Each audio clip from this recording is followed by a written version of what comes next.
সকাল সকাল ডাব। এখানে তাও ডাবের দামটা একটু কম আছে, 30 টাকা 20 টাকাতেও এখানে ডাব পাওয়া গেছে, ভালোই ডাব। হ্যাঁ, গুড মর্নিং। আজকে সেকেন্ড ডে আমাদের দীঘাতে। আর কালকে আমরা খুব তাড়াতাড়ি রাত্রিবেলা শুয়ে পড়েছিলাম যে আজকে সকালটা আমরা কোনোভাবেই মিস করবো না, যেহেতু কালকে আমরা বেরিয়ে যাব। তো এখন বাজে সকাল 5:30, আর আমরা তিনজনেই বেরিয়ে গেছি সি বিচের ধারে একটু হাঁটতে। হেঁটে নিয়ে তারপরে যাব সমুদ্রে। রাজদীপ তো স্নান করার জন্য ব্যস্ত হয়ে গেছে। আর এইবারে সমুদ্রের জলটা খুব একটা আমার মানে ভালো লাগলো না। তার কারণ হচ্ছে যে দীঘায় এইবারে সমুদ্রটা না কেমন একটা ঘোলাটে ঘোলাটে জল, আর কাদা বালি যেন প্রচণ্ড পরিমাণে, যার জন্য আমি সমুদ্রে নামিনি এখনো পর্যন্ত, আর আমার নামার ইচ্ছাও নেই। আর এখন সকালবেলা দেখতেই পাচ্ছ এখানটা কি সুন্দর হাওয়া দিচ্ছে, মানে শরীর না মানে জুড়িয়ে যাচ্ছে, এত ভালো লাগছে। আর কালকে সারা রাত আমরা জানলা ঠাল্লা খুলে রেখে দিয়েছিলাম, মানে ফুরফুরে হাওয়ায় ঘর পুরো ঠান্ডা করে দিয়েছে রাত্রিবেলা। আর এই যেখানে রাজদীপ বসে আছে মুখ কালো করে, ও উঠেছে শুধু সমুদ্রে স্নান করব, হাঁটবো না, কিচ্ছু করব না। ঘুম থেকে উঠে এসেই ওর একটুখানি হেঁটেই ওর পা ব্যথা হয়ে যাচ্ছে। ও যে মানে কি করবে না আমি জানি না, ওর উঠেই ওর খিদে পেয়েছি বাবা। হ্যাঁ রে, আজকে একটা অনুষ্ঠান রয়েছে, তুই তো আমাদেরকে একবারও উইশ করলি না। কেউ ভালো করে একটু বলো।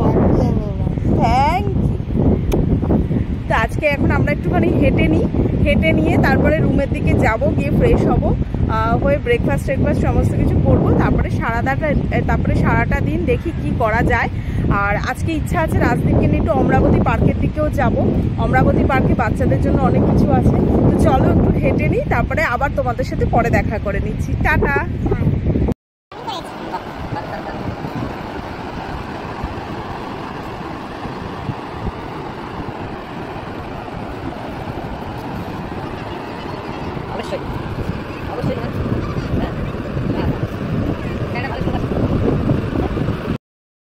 আজ আমাদের 12th অ্যানিভার্সারি, আর আমরা সেই জন্য সেটাকে সেলিব্রেট করতে আজকে দীঘায় চলে এসেছি।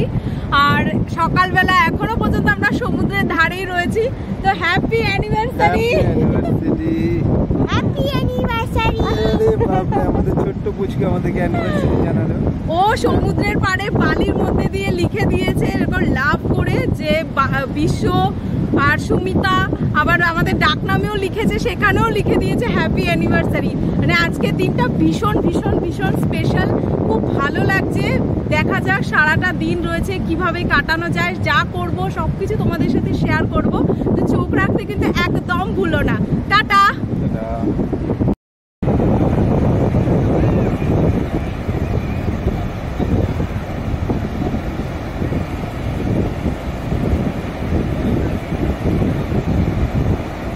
সি বিচ থেকে ফেরার পথে তিনজনে 3টে ডাব খেয়ে রুমের দিকে এসেছিলাম। আর এসে রুম সার্ভিসকে কল করে দেওয়া হয়ে গেছিলো ব্রেকফাস্টের জন্য। আজকে সকালে বিশ্ব অর্ডার দিয়েছিল 1 প্লেট আলুর পরোটা, 1 প্লেট পুরি, তার মানে লুচি, আর 2টো অমলেট, 1টা পোচ, আর 2টো বাটার টোস্ট ছিল। তো আমি স্নানে গেছি, ছেলেরও হয়ে গেছে, এবারে বিশ্ব ঢুকবে তার আগেই রুম সার্ভিসে খাওয়ার ব্রেকফাস্ট দিয়ে গেছে। এবারে ঠান্ডা হয়ে যাবে, যার জন্য এরা দুজনে মিলে হাফ খেয়ে ফেলেছে, ওই জন্য আমি পুরোটা তোমাদের সাথে শেয়ার করতে পারলাম না, কারণ খাওয়া দাওয়া অর্ধেক কমপ্লিট। এখন আমি বেরিয়ে এসেছি, আমি আমার ব্রেকফাস্টটাকে কমপ্লিট করে ইচ্ছা আছে একটু রেস্ট নিয়ে রাজদীপকে নিয়ে আমরা দুজন একটু অমরাবতী পার্কে যাব, ওটা বাচ্চাদের জন্য খুব ভালো করেছে। তো চলো ব্রেকফাস্টটা কমপ্লিট করে নিই তারপর তোমাদের সাথে দেখা করছি।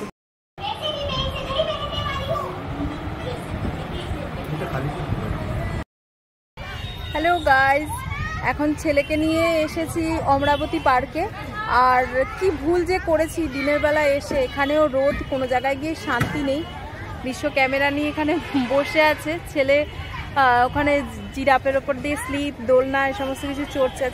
অ্যাকচুয়ালি বাচ্চাদেরই ভালো লাগে, কিন্তু মারাত্মক রোদ। একটা গাছের নিচে বসে আছি, বেঞ্চ পাতা আছে এখানে।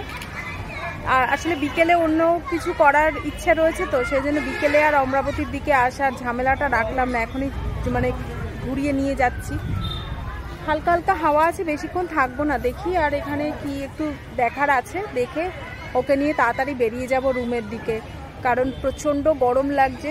মানে এতটা যে গরম, একটু বৃষ্টি বৃষ্টিও হয় না এই সময়। চলো।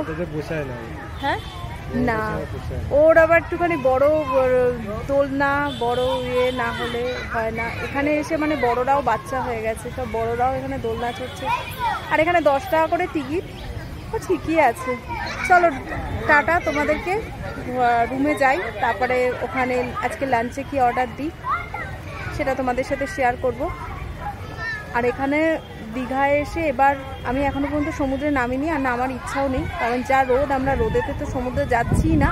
বিকেলের টাইমটা বিশ্ব আর ছেলে একটু সমুদ্রে যায়, আর খুব ভোরের দিকে আজকে ওরা দুজন নেমেছিল। বলেইছি যে দীঘার জলটা এবার একদম ভালো লাগছে না, কেমন নোংরা জল, রোদে গেলে মরেই যাব।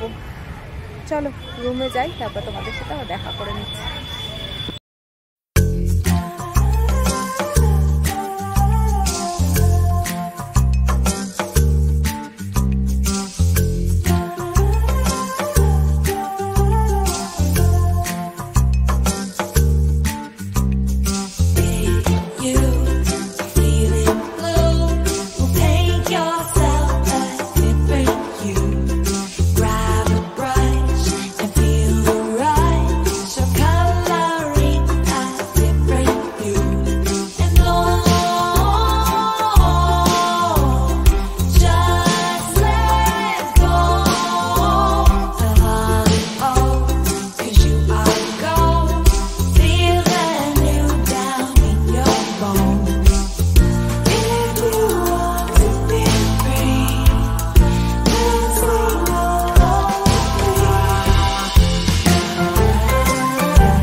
হ্যাঁ তোমার কিরকম লাগছে গরমে আগে বলো। গরমে তো একদম হাঁসফাঁস হয়ে যাচ্ছে, কোনো জায়গায় ঘুরতে ভালো লাগছে না, খেতে ভালো লাগছে না। আর আসবে এরকম গরমের মধ্যে? গরমে অন্তত দীঘা আসা উচিত না আমার মতে। ঠান্ডার জায়গায় গেলে তোমাকে আমি বলেছিলাম একটু আরাম পাওয়া যায়। তোমাকে আমি বলেছিলাম, তুমি বললে দুদিনের জন্য দীঘা চলো। দেখেছো কিরকম গরম। সামনে দীঘাটা ওই জন্য ঘোরা হলো, এর পরের বার আর না। বেরোই না আমরা, সন্ধ্যেবেলাটা আর সকালবেলাটা বেরোচ্ছি ভোরবেলা। আমরা যেমন সন্ধ্যেবেলার দিকে আবার সমুদ্রের ধারে চলে যাবো, তখন যাই হোক গরম তো গরম রে বাবা। দীঘার তো আমাদের সবই ঘোরা, সব ঘোরা, 2-3 বার করে ঘোরা। দীঘার সবই ঘোরা। এটা দীঘা, কিন্তু আমার এখানে গরমের জন্য দুঘা পড়ছে পিঠের মধ্যে। দুঘা পড়ছে না রে তো, পেটটাকে খারাপ করেছে। নৌকা চড়াই ইচ্ছে পেটের মধ্যে দেবো এই রোদের মধ্যে, জানা পা ঘুরিয়ে ঘুরিয়ে ওই বিয়ে করে করে নৌকো চড় যা। পার হেড মনে হচ্ছে 80 টাকা। হ্যাঁ ফালতু এই গরমের মধ্যে চল, ওই 80 টাকা দিয়ে আমি তোকে ভালো জিনিস খাইয়ে দেবো। একদম নৌকো চড়ার ইচ্ছা হচ্ছে, কথা শোনো। আর আমার পা ব্যথা হয়ে যাবে। হ্যাঁ, আর তারপরে আবার কি এই গরমের মধ্যে পা দিয়ে দিয়ে চালিয়ে, হ্যাঁ ছাউনি টাউনি কিছু একটা করে দিতে তাও ভালো লাগে। হ্যাঁ এই রোদের মধ্যে কি আছে, মনে হয় ডিউটি চেঞ্জ হয়। হ্যাঁ ডিউটি তো সবারই চেঞ্জ হয়। অমরাবতী পার্কের থেকে ঘুরে চলে এসেছিলাম, কটায় এলাম যেন আমরা রুমে? 12টা নাগাদ আমরা অমরাবতী পার্ক থেকে ঘুরে চলে এসেছি। আর সাংঘাতিক রোদ, মাঝে মাঝে একটু হাওয়া দিচ্ছে, ও গায়ে লাগার মতন না বাইরে। এখন একটু রেস্ট নিয়ে বিশ্ব আবার গেছিলো রাজদ্বীপের জন্য একটু ওয়ারেস আনতে, ওই ওয়ারেস খাই কিছুক্ষণ একটু রেস্ট নিয়ে এখন 1টা বাজে। এখন আমরা এসেছি নিচে লাঞ্চ করতে, অন্য কোথাও যাইনি, ওই রানীকুঠির যে রেস্টুরেন্ট রয়েছে সেখানেই আমরা লাঞ্চ করতে চলে এসেছি। তো আজকে কালকে ফিশ খেয়েছিলাম যেহেতু, তো আজকে একটু অন্য কিছু দেখি ট্রাই করি। আর রাজদ্বীপের জন্য কোনো আলাদা থালি নিচ্ছি না, ওর পেটটা মানে ও যেখানে যাচ্ছে শুধু পটি করে ঢুকতেই ওর অবস্থা খারাপ হয়ে যাচ্ছে। হ্যাঁ ওর সে ঘোরা, বাড়ি গিয়ে তুই বাবার সাথে আগে যাবি ডাক্তার দেখাতে।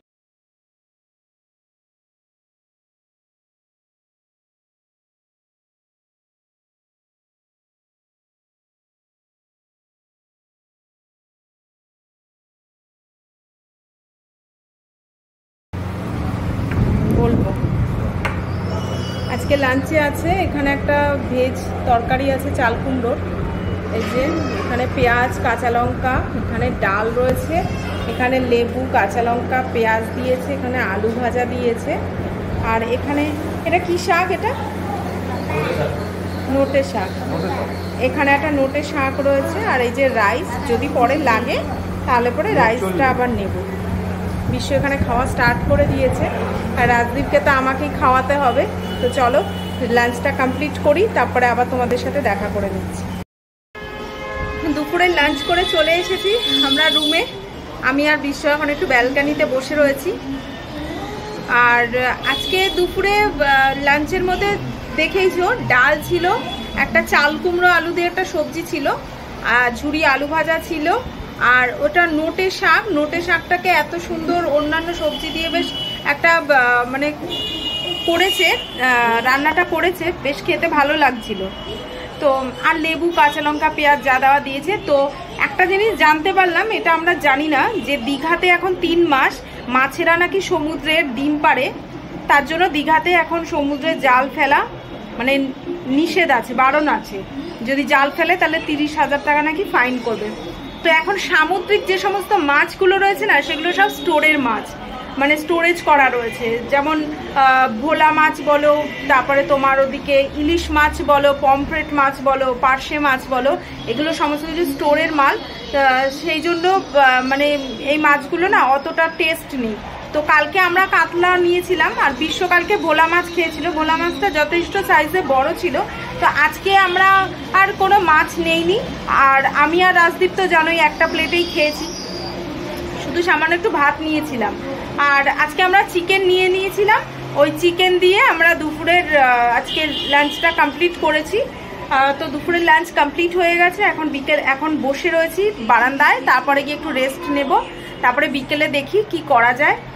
কেকের দোকান খুঁজে বেড়াচ্ছি, হোটেলের পাশে একটা কেকের দোকান রয়েছে, কিন্তু সেখানকার কেকগুলো আমার ঠিক পোষালো না, 2 পিসই পড়ে রয়েছে বড় কেক, ওটা আমার ঠিক পোষালো না। তো দেখা যাক, বিশ্ব বললো ওইদিকে মেন রোডের ধারে নাকি একটা ভালো দোকান আছে, তো দেখা যাক বিকেলে ওখান থেকে একটা কেকের ব্যবস্থা করি।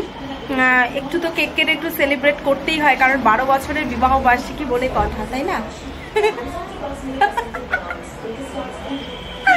ও গরমে ওর নাজেহাল অবস্থা। আর আসবি দীঘায় গরমে? আসবে, এসি রুম আগে থেকে ঠিক করে একদম আসবে না, হুড়ুম দারুম করে আসবে না, বুঝেছো তো? এসি না নিয়ে, তবে না বলতে নেই, রাত্রিবেলা আমাদের রুমটা কিন্তু যথেষ্ট ঠান্ডা হয়ে গেছিল বলো। সমুদ্রের মানে পুরো ঠান্ডা হাওয়াটা, জানলা দরজা খোলা ছিল, আমাদের ব্যালকনির দিকে দরজাটা খোলা ছিল, বেশ ঠান্ডা হয়ে গেছিল ঘর। এসিটার দরকার লাগেনি।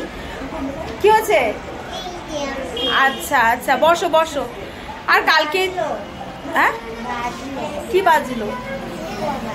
বাজলো। কালকে সকালবেলা আমরা রুম ছেড়ে দেবো 9:30টার সময়, 9:30 10টার দিকে রুম ছেড়ে দেবো, দরকার নেই আজকে রাতটুকুনির ব্যাপার। তাও বিশ্ব কথা বলেছিল যে এসি রুম ফাঁকা হলে পরে, আমি বারণ করলাম যে দরকার নেই, কারণ কালকে রাতে যা ঘর ঠান্ডা হয়েছে, একটা রাতের তো ব্যাপার, ও চলে যাব। তবে এর পরের বার থেকে আর গরমের মধ্যে অন্তত দীঘায় আসবো না, আর দীঘায় আসবো না, আর এরকম হুড়ুম দুরুম করে এরকম ভাবে আসবো না হঠাৎ করে। আরেকজন ওখান দিয়ে উকি মারছে, ও বাবা। এ এখন যেখানে যাচ্ছে নিজের পেটটাকে খারাপ করে বসে আছে, সব সময় পটি করে যাচ্ছে। হ্যাঁ, সেই পাঞ্জাব কাশ্মীরের ট্যুর থেকে ওর পটি শুরু হয়েছে, এখনো পর্যন্ত বন্ধ হচ্ছে না, থেকে থেকে পটি করে যাচ্ছে, শুধু নোংরা হাত মুখে দেয়। ও ছোটবেলায় যা যা বদগুণ ওর মধ্যে ছিল না, ও যত বড় হচ্ছে সেই সমস্ত বদগুণগুলো রাজদীপের মধ্যে এখন আসছে। কোথায় গেছে, কোথায় সুপুরি কুড়িয়েছে, ছোট ছোট সুপুরি গায়ের মধ্যে ডলছে, ওই হাতই মুখের মধ্যে দিয়ে দিচ্ছে যখন তখন, ওর কোনো হুঁশ থাকে না, যা তা একেবারে। পটি করলে এরকম হবে না, খেতে হবে। ঘুমোবে না গরমের মধ্যে, লুকোলে হবে না। চলো, তোমার এখন একটু বিদায় চেয়ে নিচ্ছি, আবার বিকেলে তোমাদের সাথে দেখা করে নেবো। টাটা। গেঞ্জিটা খোলো, যাও গেঞ্জিটা খোলো। Hello, good evening. আর এখন সন্ধে হয়ে গেছে, 7টা অলরেডি বেজে গেছে। আমরা দুপুরবেলা লাঞ্চের পরে আবারও আজকে একটুখানি ঘুমিয়ে পড়েছিলাম রাজদীপকে নিয়েই, কারণ আমরা ওকে না নিয়ে ঘুমোলে তো ও ঘুমোবে না। তো এখন সন্ধে হয়ে গেছে, বিশ্ব আর রাজদীপ দুজনেই গেছে একটা কেক কিনতে, আর আমি রেডি হয়ে গেছি। ঘরটাকেও আরেকটু গোছগাছ করে নিলাম, খানিকটা জামা কাপড়ও একটু ট্রলিতে ঢুকিয়ে নিলাম, কাঁচা হয়ে গেছে, কাচাকুচি কমপ্লিট হয়ে গেছে, যেহেতু কালকে আমরা সকালবেলা বেরিয়ে যাব 9:30 10টা। আর এখন আমি রুমে একদম রেডি হয়ে গেছি। আর যা গরম, তাতে আমি এইরকম একটা স্লিভলেস রেড কালারের এই সালোয়ারটা পরেছি, এটা আমি এনেছিলাম। আর এই কানেরটা পরেছি, এটা আমাকে বিশ্ব গিফট করেছিল আগের বছর বিবাহ বার্ষিকীতে। আর হালকা একটুখানি কম্প্যাক্ট ইউজ করেছি, আর একটা লিপস্টিক, আর কোনো আইলাইনার, কাজল, আইশ্যাডো কিছু ইউজ করিনি। গরমের মধ্যে একদম ভাল লাগছে না বেশি মেকআপ করতে।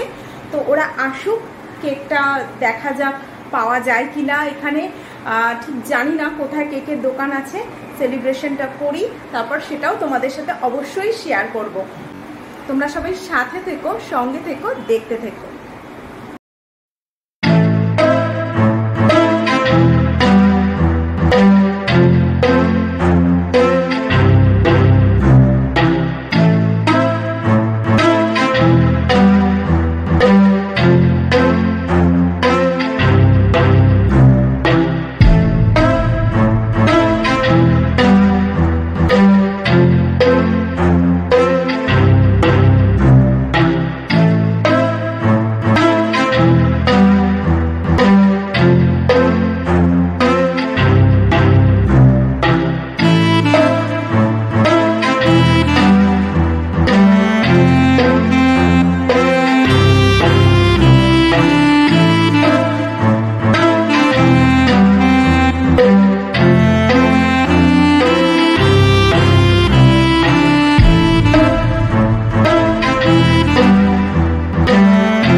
পেটটা তো ঠিক নেই, আর কাবাব খেয়ে যদি আবার বলিস বাবা কেন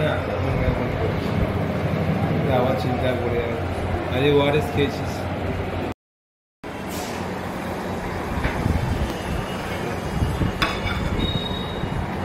পটি করছে সারাক্ষণ, দেখো না ওকে, দেখো শুধু, কে বলবে ও পটি।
দিকে চলে এসেছি, এখন 11টা বাজতে যাচ্ছে। আর বিকেলে কেক ঠেক কেটে ওঠার পরে তারপরে আমরা এখান থেকেই মানে এখানে যে রেস্টুরেন্ট সেখান থেকেই আমরা হারিয়ালি কাবাব আর চিকেন পকোড়া অর্ডার দিয়েছিলাম। তো হারিয়ালি কাবাবটা আমরা রেস্টুরেন্টে বসেই খেয়েছি, আর পকোড়াটা নিয়ে আমরা একটু সমুদ্রের ওখানে একটা পার্ক মতন করেছিল, ওখানে বেশ সুন্দর বসার জায়গা, ওখানে বসে বসে আমরা পকোড়াগুলো খেয়েছি। খেয়ে অনেকক্ষণ টাইম ওখানে স্পেন্ড করেছি, ছিলাম, বেশ হাওয়া দিচ্ছিল। আর ওইখানের হাওয়াটা কি বলতো, একদম সমুদ্রের ধারে যে বসার জায়গাগুলো সেখানে বসে থাকলে ভালো লাগে, হাওয়াটা অবশ্যই ওখানে ভালো, কিন্তু ওখানে বসে থাকলে না সমুদ্রের যে নোনা যে হাওয়াটা সেটা পুরো গা হাত পা পুরো চ্যাটচ্যাটে হয়ে যায়। কিন্তু এই ভেতরে পার্কের এখানটা বসলে এখানে তো ননস্টপ হাওয়া, কিন্তু তোমার গাটা না ওরকম চ্যাটচ্যাটে আঠালো টাইপের হয়ে যায় না। তো ওখানে অনেকক্ষণ টাইম স্পেন্ড করেছি, করার পরে ছেলেকে একটা খেলনা কিনে দিয়েছি, ওর কি একটা হেলিকপ্টার রিমোট দেওয়া সেই কিনেছে, কিনে আমরা অল্প একটু বিরিয়ানি খেয়েছি, কারণ চিকেনের আইটেমগুলো খেয়ে না পেট পুরো ভাত, মানে 2 প্লেট বিরিয়ানি নিয়েছিলাম। বিরিয়ানি খেয়ে অনেকক্ষণ হাঁটাহাঁটি করে এই এখন রুমে চলে এসেছি, আর কোক নিয়ে এসেছি, ওটা খাবো, খেয়ে কিছুক্ষণ বসে থেকে শুয়ে পড়বো। আর আজকের দিনটা ভীষণ ভালো কাটিয়েছি।